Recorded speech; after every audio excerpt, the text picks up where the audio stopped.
Hey everybody, how's it going out there? Welcome back to the channel. We're back in the garage. We're gonna get this truck wrapped up, hopefully. Today's project, what we're working on, we're dropping the rear suspension. I never did like the way these things sit. They always sit kind of low in the front and just really high in the back for some weird reason. I mean, it's a half-ton two-wheel drive. It's not gonna be towing much of anything. I've always kind of liked the sporty look where the front matches the back. Everything sits nice and level. It's the same way. It's kind of reverse engineering the four-wheel drive ones. Everybody will lift the front end to level it up with the back. But with this being two-wheel drive, there's no point in doing that.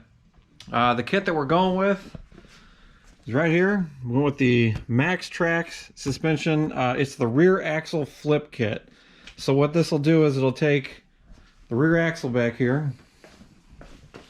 And we're going to take the leaf springs from up top and we're going to put them underneath. So this way, hopefully everything, the suspension geometries will stay pretty close to being the same. Our ride quality should be just the same as stock. Hopefully this thing isn't banging and slamming around, but I think we should be good. It's an adjustable kit from 4 inches to 6 inches. And I did kind of pick a main point here. I just measured from here to the ground because this trim line right here, you can see that it just kind of curves that uphill slope. So what I found is, from going from here to the ground, if I take the 5-inch drop in the rear, that should put the upper part of the bed level with the front here. So we should be nice and flat. Give it a nice, cool sport stance, I guess you'd want to say.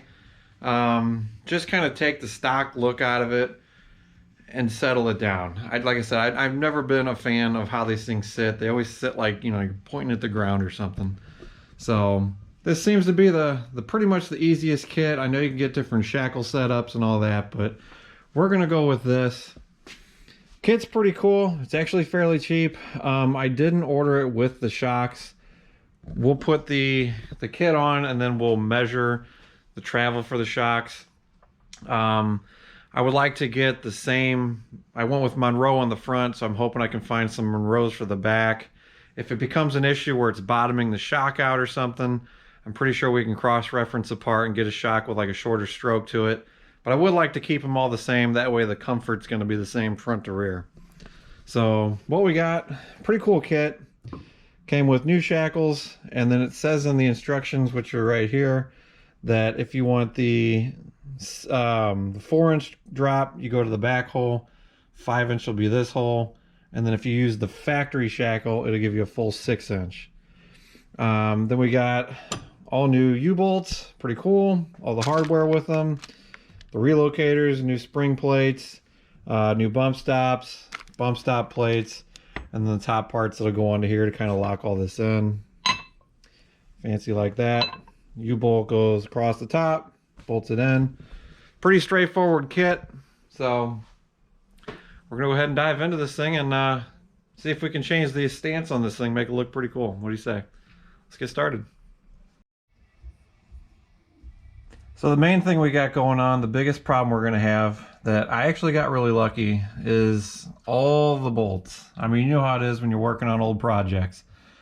They're pretty rusty. And looking up in here, you can tell it's just trashed. But for about a week straight, I soaked everything down with PB Blaster. I got all up in here, I got these, I got the rears, just soaked everything. And luckily, they all got loose. And these bolts up here on the back sides, they're actually a Torx, a T55 size Torx. Didn't even screw up the threads on those. So once I get everything out, I'll go ahead and wire wheel it all up, make sure it's all nice and clean. If anything looks messed up, we're going to go ahead and try to find a replacement part. And we should be good though. Everything came out. I mean, I was surprised. These things, you know how it is. These things can be pretty gnarly when you're working on old projects. But so far so good. Everything's loose. Hopefully this shouldn't take too long to do. Fingers crossed. Now that I say that, I'd probably jinx myself, but whatever.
All right, so you can see we got everything out.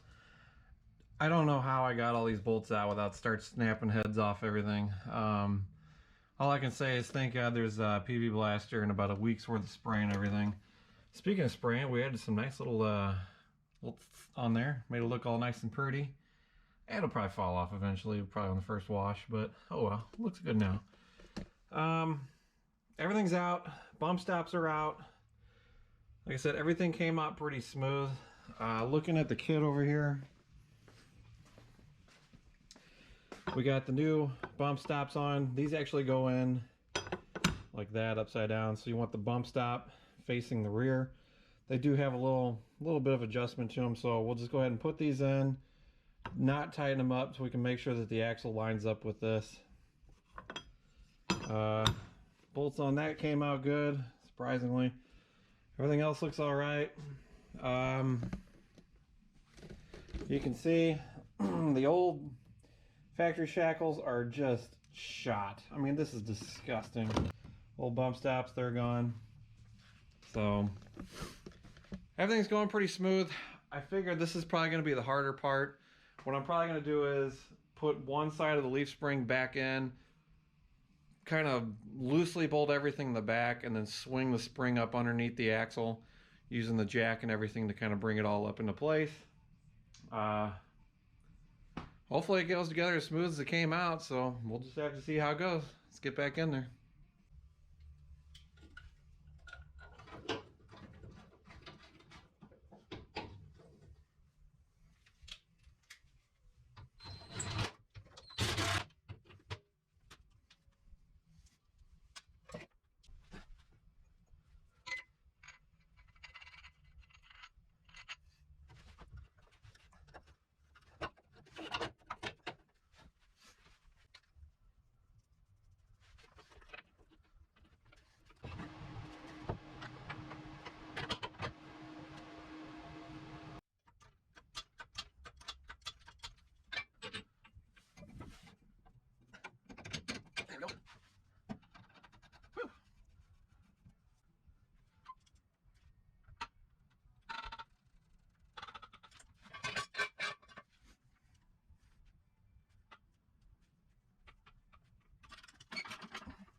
All right, so one of the issues we found here is the center pin on the leaf spring here.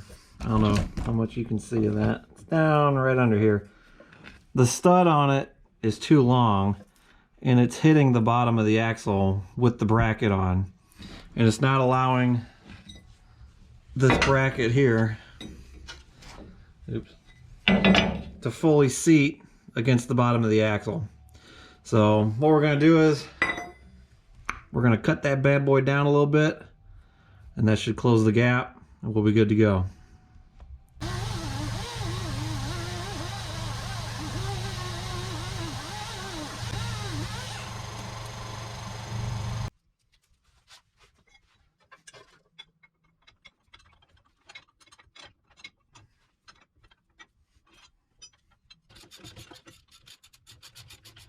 Shackle plates on, bolts are in, U-bolts are in.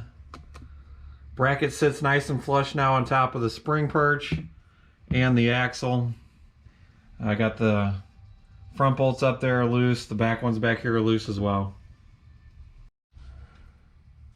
One thing I'm probably going to do is right here on the inside of this plate and this lower plate down here on the back side of the axle, I'm probably going to clean this up a little bit, put a little weld on each side, just so that the plates are solid mounted to everything, so nothing's going to start moving and shifting around. So that's one thing I have heard people doing, is just putting a little bit of weld on each side of this plate and the bracket down here, just welding it to the bottom side of the axle tube. Just like I said, just so with bumps and driving, these plates aren't going to move. Everything will be torqued down on the U-bolts, but all this stuff will be locked in. So all we got to do now is get the other side up there. This was a little sketchy, having to jack the axle up as high as we did. But just by moving the jack stands around and making sure nothing wiggles loose and just pile driving through it, took care of it.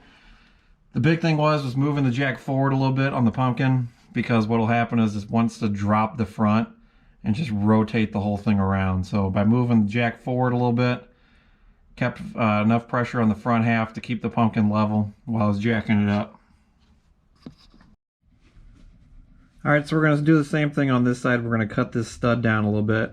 We're leaving the nut on here because that's what holds all the leaves together. We're just cutting this down because, like I said, when you put this bracket on, this sticks out just a little too far and it's hitting the axle tube, and it's not letting it sit down in this valley right here. So by cutting this down, it'll sit flush, and then this is that bracket I was talking about where I'm just going to put a little bit of weld on the sides here to the axle tube just to keep this bracket from moving around. We're just going to repeat the same process over here. Slide the leaf spring in, put the bolt through there, put the shackle on the back, put a bolt through it, and then just hang everything down. So let's get moving.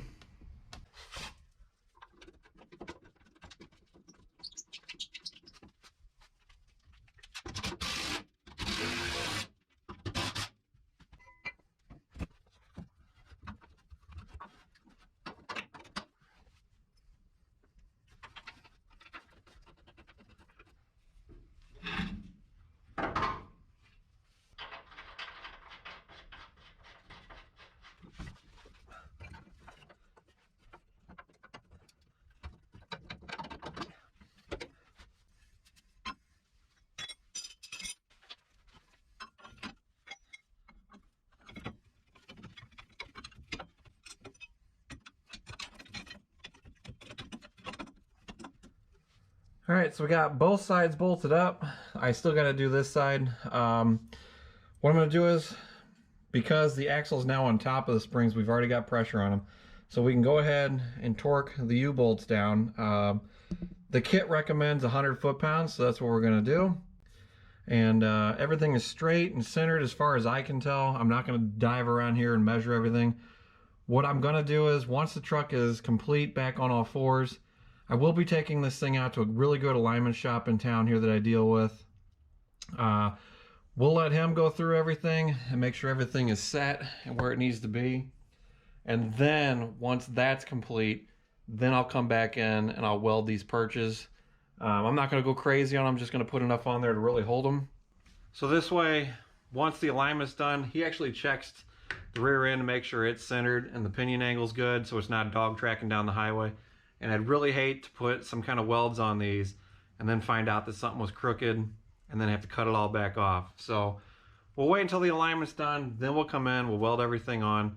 I'm not going to go crazy, like I said. I'm just going to kind of put some welds on it in certain spots just to hold everything still. So as for now, like I said, since this is on the springs itself, we got tension, so we're good. So we'll torque these down, put the wheels back on, get this thing back down on all fours, and then we'll go through and we'll torque all the leaf spring bolts and the shackle bolts to make sure they're good. But you always want to do that when the vehicle is supported by the weight of the tires. If that made sense, I don't know. So far the kit went in pretty good. I got lucky by getting all these bolts out without having to really cut them out or break them off. A whole lot of PB Blaster and a whole lot of time really helped with that. So I'm really pleased with how it's going together. We'll have to still deal with the shocks. That'll be one of those things where we'll get it out, we'll kind of move it around, drive it up on some curbs and stuff, bounce it around, see if it bottoms out.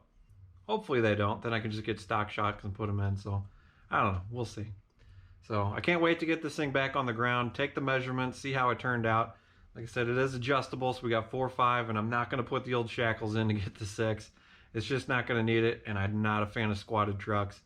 I just want to make this thing leveled out, give it a cool ride stance. So let's get this all buttoned up, see how it looks. All right, so here's the test. It's either going to look really cool or a big mess. So I've had to jack the rear end way up in there now to get this thing off the jack stands. Kind of got me nervous, so let's get this thing down on the ground and see how she looks. All right, I'm super nervous. Also don't want to get hit in the face by the car, so there is no slow on this. Woo. Well, it's down on all fours. It might just be in the garage, but it looks like it's squatting in the rear. Maybe it's just the wheel gap in the front is, you know, more dramatic than the rear, so it looks like it's squatting. If it is, we're definitely gonna have to change that. I think it might need to come up 1 inch in the back, which isn't bad because all I got to do is just move the rear shackle bracket up, down 1 notch. Yeah, and that'll raise it back up. All right, we're back. We went ahead, I jacked up the rear end using the hitch because that thing's seized in there and the frame is kind of sketchy right around there. I went ahead and moved the rear shackle up 1. Let me show you. Okay, so we were in the top bolt, which gives you 5 inches. We moved it down to the bottom one to give us 4, which then really kind of balances it out. I think with the fender gap between the tire up there and back here with the rust, it just made it look too weird. Now we're sitting really nice. I like this way better. I can't wait to get it outside, see how it looks. It's getting kind of late right now. Man, this has been a project. Not a bad project. Everything seemed to go pretty good. I did kind of bounce on it before when it was at the 5 inches and you could hear the shocks bottoming out. Putting it back at 4 now, probably going to be close. So I will have to look into a compatible shock that's just got a little shorter travel to it. Still want the Monroe so it matches the front. But this is cool. I'm digging it. Looks really good. I'm gonna get these torqued down. I'll jump back on with you guys once get this thing all set up and we'll get her outside.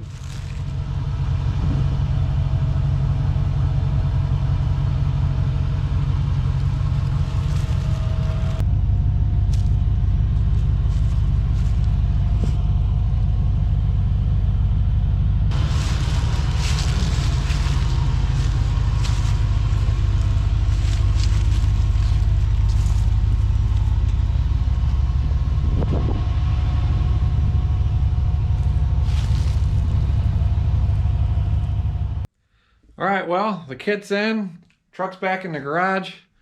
As far as the kit goes, very impressed with it. Went together really easy. I can see that the hardest part about it would be working on your own vehicle. It's just getting all the bolts out, getting the shackles out. PB Blaster's your friend. That's all I can say is use a lot of it and take your time and soak all the bolts and give it about a week or so before you really start tearing into it. Luckily on this thing, all the bolts came out just fine. Everything went together pretty smooth. And the other hard part was the way I did it. I left the shocks connected, left the drive shaft in and everything. So I figured that would kind of help hold the rear end centered while I was taking everything apart, which did work good. A good set of tiny jack stands and a nice floor jack will help you kind of lift it up and get everything straight in there. I had no help on this project, which is really nice. So it is something you can do in the garage by yourself. As far as the truck goes, it does look very well. I like it to a point. I do like how it leveled the back down. Like I said, when I measured all this out, this is the body line that I kind of followed, was right here, because it's just a nice, easy reference point. So from here to the ground is 49.5 inches. And then when you follow that all the way back to here, from here to the ground is right in between 49 and 49.5 inches. So the truck itself is level.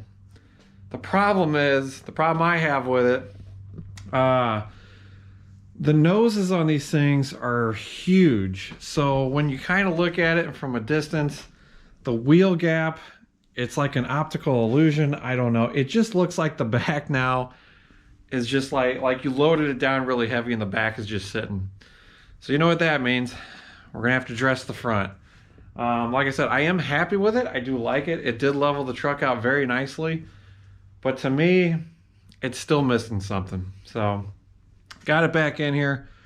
We're gonna work on the front sway bar and the end links and all that, get that buttoned up. And in the meantime, we got some parts coming again to address the front. You might know where I'm going with this, but I'm gonna save that for another video. So you guys, as always, thanks for watching. Thanks for subscribing. I'll see you in the next video. We're gonna hopefully get this Dodge sitting pretty, looking good. And we gotta get the Jeep back in here. I got things to do to that. It is super cold out. It's like 19 degrees outside today, so not much work outside. It does take a while for my heater to warm this place up inside, so not a whole lot going on in here either, but that's gonna do it. We're not done with the Dodge. We're gonna make this thing look good, I promise you guys, but we're waiting on some more parts. We're gonna see how it turns out and hopefully get this thing looking good. So that's gonna do it. See you guys later.